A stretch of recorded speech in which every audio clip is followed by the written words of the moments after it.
다 함께 우리 성경 말씀 펴면서 두 번째 질문을 드리고 했으면 좋겠습니다. 진리의 본질은 거룩이라 그랬죠. 진리의 본질은 거룩하다. 진리의 효능, 물론 같은 질문 같지만 진리는 어떤 효능이 있습니까? 어떤 효능? 또 다른 차원에서 질문을 드립니다. 진리는 어떤 효능이 있죠? 어떤 결과를 만들어내죠? 또 있는데, 그죠? 요한복음 8장의 말씀 잘 알잖아요. 거룩과 같은 동의어지만 진리는 어떤 효능을 발휘합니까? 진리를 알지니 진리가 너희를 맞습니다. 자유케 하리라. 자유케 하리라. 그래서 이런 진리를 연구하고 경험하면 할수록 더 분명한 사실은 자유, 그 놀라운 선물이 경험되어지는 것이 저는 진리를 연구하시는 분명한 결과라고 생각이 들어집니다. 그런 경험이 거룩과 자유의 경험, 그런 경험들이 있기를 간절히 바랍니다. 다시 한번 우리 주제를 들어가기 앞서서 고린도후서 말씀을 다시 읽고 같이 시작해 보도록 하겠습니다. 고린도후서 읽은 말씀을 다시 한번 읽습니다. 5장입니다. 5장. 다시 읽습니다. 저는 조금 송구하지만 우리 여러분 번역과 다른 킹제임스 성경으로 제가 늘 쓰기 때문에 번역의 차이가 나는 것 이해해 주시고요. 하지만 마음을 집중하셔서 각각 성경으로 고린도서 5장에 있는 10절부터 11절까지를 먼저 읽고 또 한 구절 보고 오늘 주제 연구에 들어가겠습니다. 됐습니까? 10절 시작. 이는 우리가 다시 그리스도의 지천의 앞에 드러나 각각 선한 자의 피 몸으로 행한 것을 따라 받으리라. 왜 잘 안 읽었습니까? 제가 읽겠습니다. 제가 읽을 테니까 여러분 마음으로 읽으십시오. 우리 모두가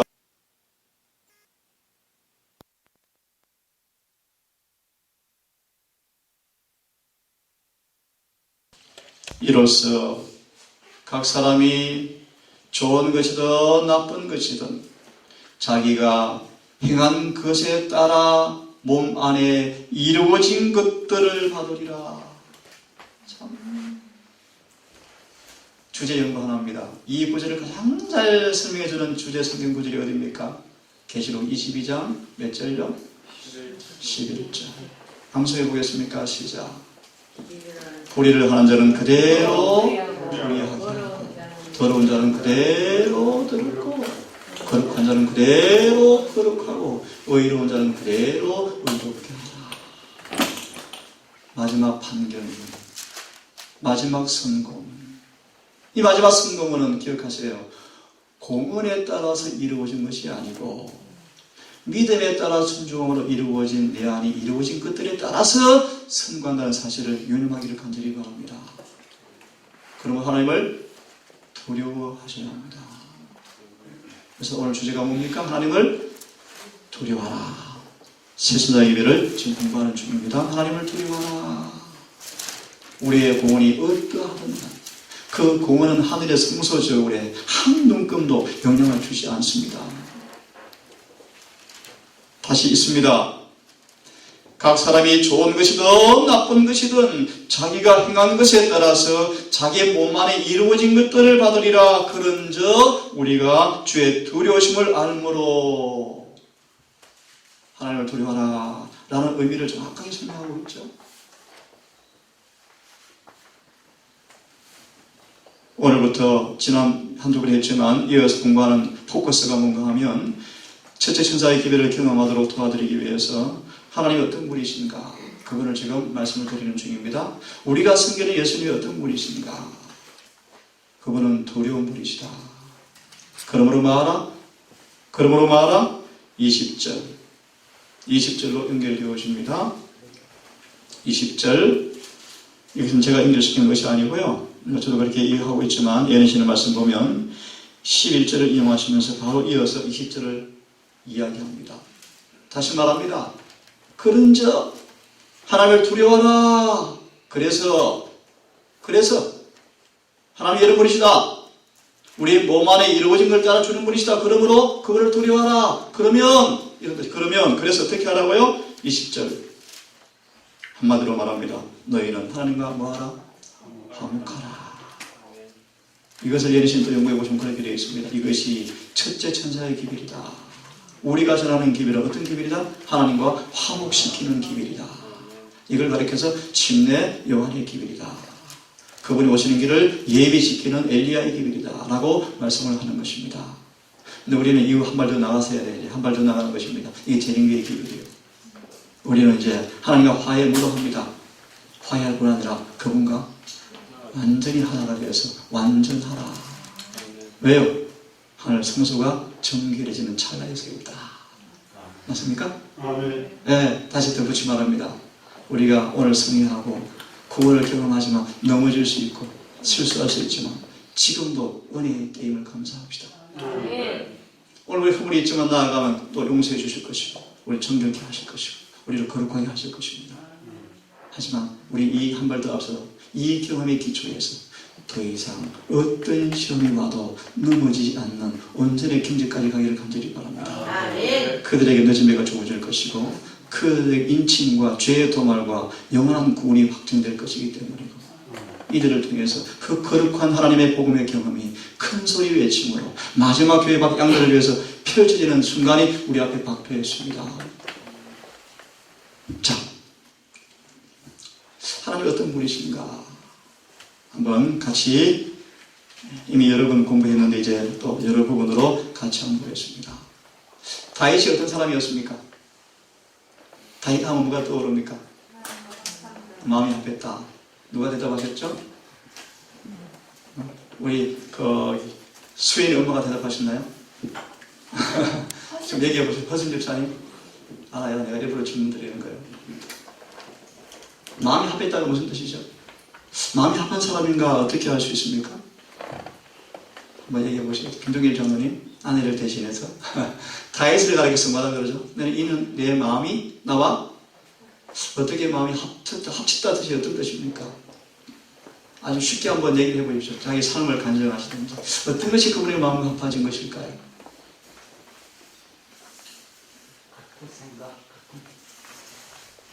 예수의 마음과 같은 마음. 예, 감사합니다. 예수님은 어떤 마음입니까? 저는 이 경험을 더 깊이 하기를 원합니다. 더 깊이 하기를 원하고 또 하고 싶고요. 예수의 마음을 품으라. 그렇죠? 맞습니다. 그 예수의 마음은 어떤 마음이다? 나는 마음이 온유하고 나는 마음이 온유하고 겸손하니. 겸손한 사람들. 무엇입니까? 저 김성환 집사님. 모든 말씀에 예, 아멘. 아, 맞습니다. 또 겸손이 무엇입니까? 우리 김이권 집사님. 자아를 버리는 것. 자아를 버리는 것. 예. 나는 겸손하다. 예수는 참 겸손하셨어요. 그래서 또 다른 특성 하나 말씀드릴게요. 겸손이 뭔가? 겸손은 참 요약해 보입니다. 약해 보여요. 참 부드러워 보입니다. 그죠? 예수 너무 겸손하셨어요. 정말 겸손하셨어요. 예. 조금도 자아를 높이지 않으셨어요. 그래서 이렇게 말합니다. 바리새인들이 예수님을 쉽게 뭐할 수 있다고 생각했죠? 아, 꺾을 수 있다. 기억하 겸손이 뭔가? 그렇게 부드럽고 정말 자신을 낮추고 하지만 겸손은 절대로 꺾이지 않습니다. 아멘. 절대로 부르지는 않습니다. 무슨 뜻이에요? 우유부단하지 않습니다. 아멘. 절대로 그렇지 않습니다. 원칙에 겸손이 뭔가? 그렇게 요약하고 그렇게 부드럽고 그렇게 겸비하지만 원칙에는 반석에 같이 강하게 선 것이 겸손이라는 성경의 겸손이에요. 자, 이런 마음들이 누구의 마음이죠? 예수의 마음, 예수의 마음. 진리를 연구할 때 이것이 경험되어지는 것이 진리를 올바르게 연구하는 모습의 열매입니다. 더 겸손해지고 더 낮추어지고 더 온유해지고 더 인자하고 더 상냥하고 친절한 모습으로 이것이 성경을 연구하는 자에게 주어지는 은혜의 선물이라고 저는 믿습니다. 자, 여하튼 다윗은 그런 사람이었습니다. 마음이 합쳤다. 이 시간에 말씀드리는가? 이런 다윗이 뭐 했습니까? 하나님께서 마음을 도둑질했습니다. 그 무슨 뜻인지 좀 아시죠? 예언신 보시면 알 건데 지금 다윗의 마음 누가 계셔요? 얘를 루시퍼가 뭐 했습니까? 도둑놈이에요, 도둑놈. 하나님 주신 것을 많이 자기 것이면 뭐 하는 거예요? 쓰는 거예요. 이 도둑놈이에요. 실검은 도둑질하면 안 되겠죠, 그죠? 모두가 마찬가지입니다. 이 다윗이 합친 그 마음을 뭐였습니까? 반역하고 배도했죠. 좀 다르게 말, 누구의 말을 받았습니까? 육신을 통해서 타고 오는 사단의 음성에 따라서 그 마음을 받아서. 그죠? 그게 죄죠. 그래서 범죄하게 되었습니다. 자, 다시 말합니다. 하나님 어떤 분이신가? 이런 다윗을 하나님께서 어떻게 하셨는가? 어떻게 하셨죠?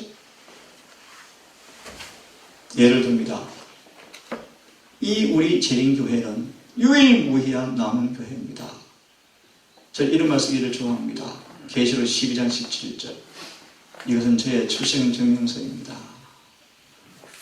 여자가 광야에서 뱀의 낯을 피하여 한 때도 대피하여 숨더라. 그가 광야에서 양육한 다음 그 다음 구절을 보니까 이 용이 분노해서 이제 누구한테 이제 포커스를 맞춰서 죽이려고 전쟁을 감행합니까? 여자의 남은 자식. 그 하나님의 섭리를 따라서 출생된 탄생된 교회가 이 재림교회고, 저는 그 교회 한 조그만 지체에 불과한 사람이지만 제 출생 증명서라고 저는 믿습니다.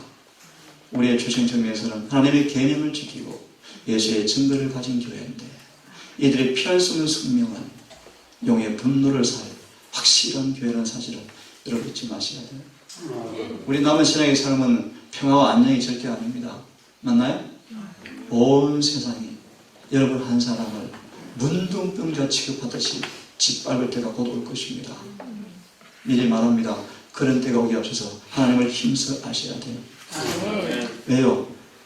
다니엘 11장 쭉 32절 이하에 보세요. 보시면 온 땅을 교황거리다 진멸하는 그 와중에 반복되는 예언의 말씀인데, 기억하세요. 한 가지만 언급합니다. 여호와를 아는 사람들은 강하여 용명을 바라리라 하겠습니다. 아는 사람의 특성이 뭔가? 하나만 소개합니다. 모든 죄에서 벗어난 사람들입니다. 자, 돌아옵니다. 그런 다윗이 범죄했을 때 어떻게 했습니까? 하나님께서 어떻게 하셨습니까? 아는 대로 한번 답변해 보시겠습니까? 다른 선지자를 보냈습니다. 아, 보냈습니다. 왜 보냈습니까? 회개할 수 있도록. 그래서 하나 언급합니다. 믿음으로 말며 의인은 칭의는, 그분의 의인은 자복하지 않고 회개하지 않는 죄를 절대 덮어주는 가면이 아니다. 비록 다윗이 마음이 어떤 사람이었다? 합한 사람이었지만 그가 범죄했을 때는 그 범죄가 그것은 뭐 할 수 없다? 덮어줄 수 없다. 그래서 나단을 통해 뭐 합니까? 죄를 덜추냅니다. 왜 덜추냅니까? 너에 대한 나의 생각은 뭐가 아니라 재앙이 아니라 평안이다. 지금은 채찍을 통해서 죄가 드러나고 아픔을 주지만 그 이유는 무엇입니까? 다시 한번 확인합시다. 예레미야 30장을 펴시길 바랍니다. 왜 하나님을 두려워하지 않은가? 다시 한번 한 구절을 보십시다. 예레미야 30장이죠. 다시 한번 확인을 해봅시다. 10절부터 우리 11절을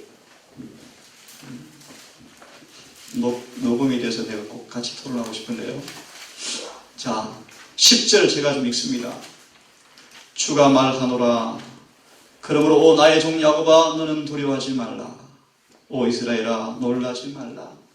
보라, 내가 너를 먼 곳에서부터 구원하고 내 씨를. 여기서 기억하세요. 야곱이라는 것은 일반적인 교회 전체를 가리키는 게 절대 아닙니다. 절대 아니고요. 이것을 말하는 야곱이 뭔가? 한마디로 그들의 범과 범죄 때문에 주님의 시름과 채찍 아래서 겸손히 순응하여 회개하고 자복하고 이제 순종하고 돌아오는 사람들을 가리키는 사람이 야곱이라는 뜻을 잊지 마셔야 돼요. 이해됐습니까? 네. 이걸 억지로 해석하면 안 돼요. 우리 교회 전체가 아닙니다. 네. 하나님은 그들의 범과 그들의 범죄 때문에 그냥 그들의 범과의 죄를 그대로 두지 않으시고요. 그들을요, 잠시 뭐 합니까? 회초리 아래, 채찍 아래 걸어가게 하시는 분이십니까? 하셔요. 그 채찍을 겸손히 순응하고 더 자신을 낮추고 잘 깨고, 아까 말씀 상한 심령을 애통해하면서 가슴을 치고 통곡하면서 겸비하게 낮추어서 마침내 시련의 공간을 통해서 겸비하게 낮아진 모습으로 회개하고 돌아오는 사람들을 가리키는 말이 야고보의 뜻입니다. 그들에게 말합니다. 말아, 두려워 말라, 놀라지 말라. 내가 너를 먼 곳에 있지만 말이라 반드시 구원해 내리라. 야곱이 돌아와서 안식하며 평온히 지낼 것이요 아무도 그를 두렵게 하지 아니하리라. 하지만 그 중간에 말씀이요, 그 중간이 뛰어넘은 딱 맞습니다.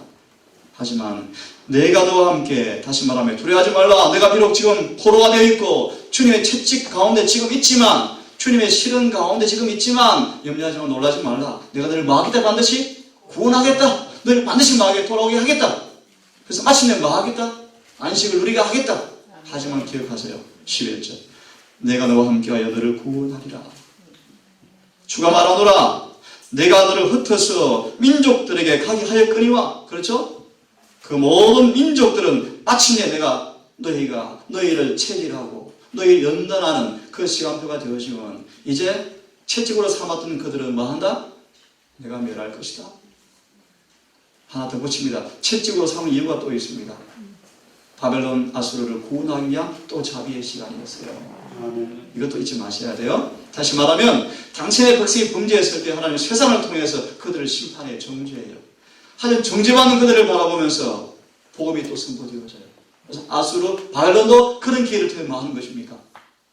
하나님을 배우게 되는 기회로 삼는 것입니다. 근데 그들이 금방지게 몽둥이 노릇만 하다가 하나님을 잊어버리고 마음껏 두들겨 패자는 이스라엘 백성을요. 하나님이 아수르도 바벨론도 때가 되면 뭐 합니까? 멸합니다. 해초를 꺾어버리셔요. 세상은 우리를 체질하는 도구입니다. 그죠? 우리는 세상에 은둔할 수 없어요.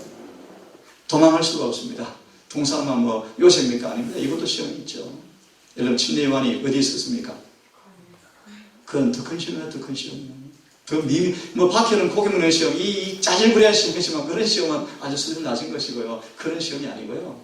더 거룩한 높이로 가는 이 완전을 향해 가는 사람 앞에 시험은 더 지겨해요. 자아의 싸움은 더 치열할 것입니다. 그죠? 그래서 지금 동사 식구들의 흠이 더 드러날지 모르겠어요. 싸움의 성향이 틀려요. 용기 내시고 기억하세요. 어떤 싸움에도 백전백승을 하신 예수님께서 도와주기 위해서 지금도 충고하십니다. 그걸 바라보시고 치열한 우리 마당에 이루어지는 자아 전쟁의 싸움에서 이기시는 주님의 편되기를 간절히 바랍니다. 11절. 너를 흩었던 이방인들은 완전히 끝을 낸다 할지라도 너는 끝을 내지 아니하리라.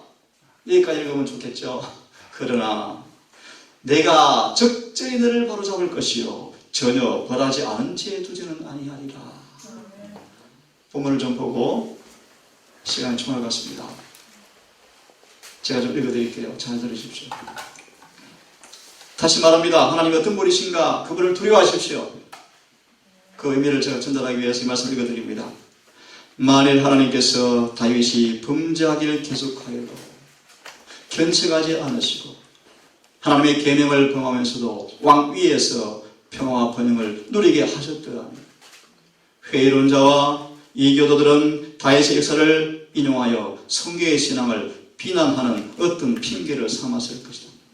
그러나 다윗으로 하여금 겪게 하신 그 경험을 통하여 여호와께서는 당신께서 죄를 허용하시거나 묵인하실 수 없으심을 나타내셨다. 그리고 다윗의 역사는 또한 하나님께서 죄를 처리하시는 크신 목적을 우리로 알 수 있게 하며 비록 가장 침울한 형벌을 당하면서도 제가 개인적으로 그런 간증을 드렸지 않습니까? 제가 지금 그런 경험을 했다 그랬죠.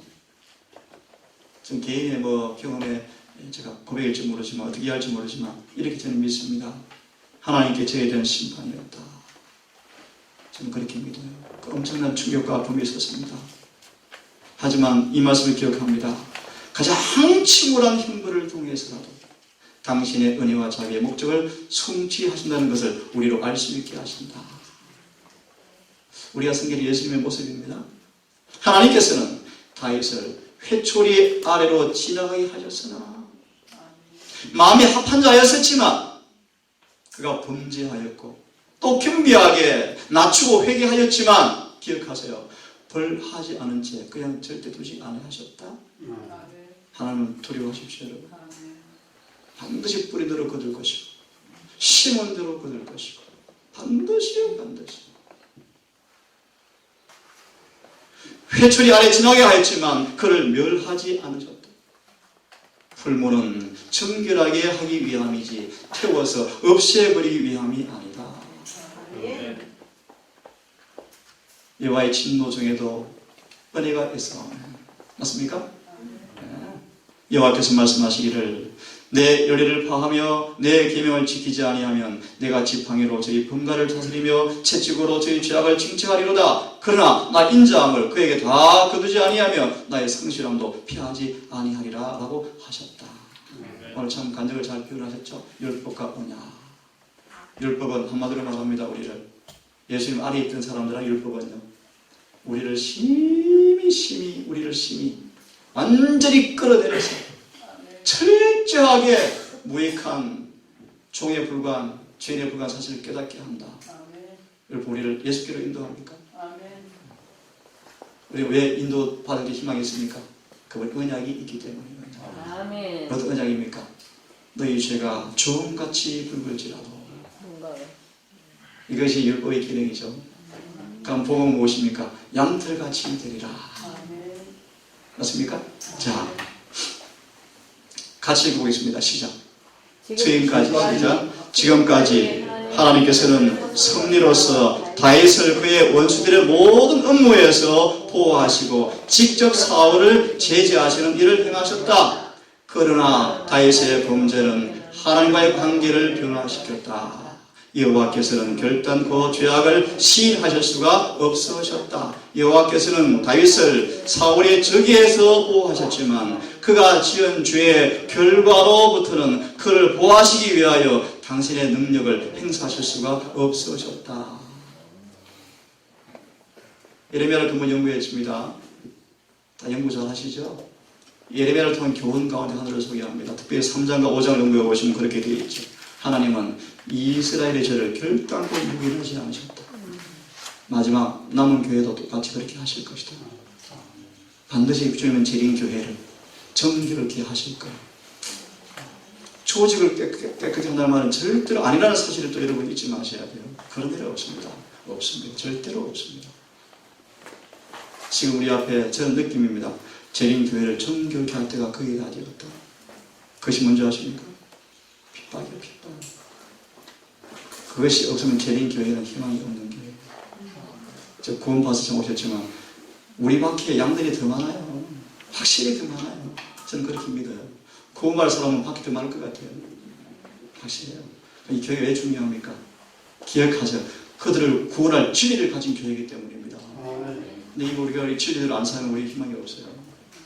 진리가 뭔가를 연구하시고 진리를 통한 그 은혜를 경험하셔서 주님 마지막 양들을 모으시는 그 일에 일꾼들로 여러분 준비되기를 간절히 바랍니다. 자, 하나님 어떤 분이신가? 한번 같이 읽어봅시다. 또 블레셋 사람이죠. 자, 시작. 맹렬한 공격을 가했고 그로 인해 이스라엘 백성은 큰 사륙과 패배를 당했다. 군사 3만 명이 싸움터에서 죽어 넘어지고 하나님의 법궤는 빼앗겼고 엘리의 두 아들들은 법궤를 방하려고 싸우는 동안에 죽임을 당하였다. 그리하여 또다시 장래 모든 시대를 위한 증언, 즉 하나님의 백성이라고 공언하는 자들의 죄악은 형벌을 면하지 못하리라는 사실을 역사의 페이지에 남기게 되었다. 하나님의 뜻을 아는 지식이 많으면 많을수록 하나님의 뜻을 무시하는 자들의 죄는 더욱더 크다. 하나님을 두려워하라. 우리의 죄를 그냥 놔두실까요? 절대로 천만에요. 반드시 그분이 형벌하실 것입니다. 오늘 그분이 자비가 섞인 회초리를 미리 받기를 간절히 바랍니다. 그래서 이 회초리를 통해서 더 낮아지고 깨어져서 내 중한 상처가 다 날지라도 치료하시는 그 복음의 효능을 더 경험하셔서 진짜 자연에 왔을 때 이wan 우리의 피난처시라 라는 경험의 노래가 있기를 바랍니다. 이 말씀 읽어드리고 오늘은 마무리하겠습니다. 참 제가 이게 두 시간 참 제가 불리하게 이렇게 공부해서 참 미안합니다. 원하면 참 소그룹 나누어서 토론하고 묻고 또 이해한 걸 또 이야기하고 하면 참 좋겠는데 사정상 할 수 없고요. 그 부족을 또 여러분을 통해 채우시고 또 각자 그런 공부를 통하여서 채워나가는 것을 감사합니다. 이 말씀 제가 읽어드리고 마무리를 해야 될 것 같습니다. 다시 강하게 말합니다. 하나님을 깊이 아셔야 돼요. 그분이 어떤 분이신가. 저는 제 작은 시간 경험이지만 작은 경험이지만 그분이 어떤 분을 제가 알기 때문에 하나만 소개합니다. 그분을 제가 어떤 분인 걸 알기 때문에 저는 절대로 진리를 배신할 마음이 없고 어떤 유혹이 어떤 와중에도 진리대로 살고 싶어서 개인적으로 몸부림친 사람이었고요. 자, 읽어드리고 마치겠습니다. 사단은 당신의 백성에 대한, 이 말씀은 부조와 선지자 522페이지. 사단은 당신의 백성에 대한 하나님의 사랑이 너무나 크기 때문에, 여기까지 맞아 안 맞아요? 맞죠? 하나님 사랑은 마귀가 더 잘 알아요. 너무너무 크다. 그래서 질투할 정도로 하나님께서 아담과 하와를 뭐해요? 사랑하시잖아요. 하나님께서는 그러므로 너무나 그들을 사랑하기 때문에 사단은 그들의 죄를 용서하실 것이라는, 제가 조금 미안합니다. 저도 영어를 잘 못해요. 하지만 이해하고 들어주세요. 용서는 번역이 잘못되었습니다. 어머는 용서가 아니고요. 이렇게 번역하면 틀리고요. 사단은 당신의 백성에 대한 그분의 사랑이 너무나 크기 때문에, 사랑도 자비입니다. 자비가 너무나 크기 때문에 하나님께서 그들의 죄를 어머는 고소예요. 고소하지, 칭책하지 않을 것이라는 그럴듯한 이론을 가지고 많은 사람을 기만한다. 쉽게 말합니다. 우리는 남은 교회야, 진리 교회야. 아니, 내가 허물이 있어, 죄가 있어요. 이미 예수 믿어서 구원 받을 거야. 근데 이 죄에 대해서 그렇게 꼬치꼬치 뭐 하실 거야? 책하지 않으실 것이야 라는 단어가 다른데 용서라고 번역을 해놓았습니다. 영어를 하신 분을 한번 찾아보세요. accuse. 고소하지 않을 것이라고 라고 되어 있습니다. 하나님은 반드시 이방인의 죄를 고소하신 것처럼 당신의 백성의 죄도 고소하실 것입니다, 여러분. 그리고 지금 그 전에 빨리 뭐 하셔야 돼요? 고소 당하기 전에 뭐 하셔야 돼요? 회개하셔야 돼요. 그 뜻인데 용서라고 번역을 잘못했습니다. 한번 찾아보세요, 원문을. 그렇게 되어 있습니다. 다시 말하면 사단은 하나님이 이처럼 사랑하사 너무너무 우리를 사랑하기 때문에 우리에게 어떤 사랑을 주기 원한다? 우리의 죄가 있지만, 허물이 있지만 이걸 꼬치꼬치 아주 엄격하게, 아주 치밀하게 따지거나 책하지 않을 것이라고 그럴듯하게 뭐한다? 사람들을 뭐한다? 기만시킨다. 그 뜻입니다, 이 말씀은. 근데 그런 분이 절대 아닙니다, 주님은요. 사단은 하나님의 위협적인 말씀이, 위협적인 말씀이 무엇입니까? 퀴즈입니다. 빨리 답변해 주시죠. 마지막 재림교회에 주신 수많은 사단의 징표가 있습니다. 있습니까? 없습니까? 있습니다. 하지만 그건 놔두고 마지막 재림교회가 수많은 보증을 주었지만 위협적인 말씀 두 개만 언급해 보시겠습니까? 입에서 토해 멸치겠다. 또 뭡니까? 촛대를. 사단은 위협적인 말씀이 당신의 도덕 정치에 있어서 어떤 목적이 되겠지만 그 말씀은 결코 문자 그대로 성취되지 않을 것이라고 한다. 누가요? 거짓 선지자 마귀 사탄이 그렇게 가르친다. 하지만 그것은 거짓말이다. 믿지 마세요. 거짓말입니다. 그러나 하나님께서는 당신의 피조물을 취급하시는 모든 일에 있어서 그 죄를 참 성질 그대로 나타내심으로, 자, 끝내겠습니다. 참 성질 그대로 드러내시고 죄의 분명한 결과, 비참과 죽음이라는 사실을 증거하심으로 의의 원칙을 유지하신다. 따라하십시오. 죄에 대한 무조건적 용서는 존재한 적이 결코 없으며 앞으로도 결코 존재하지 않을 것이다. 만약에 무조건적 용서가 가능하다면 하나님의 정부의 기초 의의 원칙이 포기를 나타내게 되었습니다. 이것은 타락하지 않은 우주 거민들을 경악으로 충만케 할 것이다. 하나님께서 죄의 결과를 충실히 지적하였는데 만일 경고가 참되지 않다면 이 일을 제일 먼저 접근한 사람이 누구죠? 접근당한 사람이 하와야. 하나님 너무너무 자비한 거 알잖아. 너 알잖아 하와야. 이거 하나 먹었다 해서 에이 죽어? 안 그래, 걱정하지 마. 그건 너무 자비하셔. 딱 먹고 나서 아담 하와가 뭐라고 딱 생각했어요? 맞네, 사단의 말이 맞았네. 뭘 속았어요? 창세로부터 죽인다고 어린 양 때문에 지금 안 죽은 사실을 그들은 몰랐어요. 맞나요? 이미 공의는 벌써 뭐요? 죄 있는 걸 미리 바라보고 공의는 뭐 했어요? 충족을 시켜줘. 딱 준비해놨어요 벌써. 하나님은 그런 분이셔요. 자, 우리가 어찌 이 약속이 성취되지 않는 것을 확신할 수 있겠는가? 공의를 무시하는 자비심이란 이름만의 자비심이요 참 자비가 아니요 우유부단이다. 여기까지 합니다. 오늘은 제가 다윗의 짧은 생애, 그래서 군대에 피한 이스라엘 백성의 모습, 여호사의 마지막 고별 설교를 통하여서 짧게 하나님이 어떤 분이신가를 잠시 소개해드렸습니다. 이분을 여러분 만나시고 경험하셔서 이와를 두려워하는 경험 속에서 죄를 거치고 죄에서 벗어나는 진정한 회개와 자복을 통해서 주와 화해하는 그런 경험이 있기를 바라면서 오늘 말씀을 마치고요.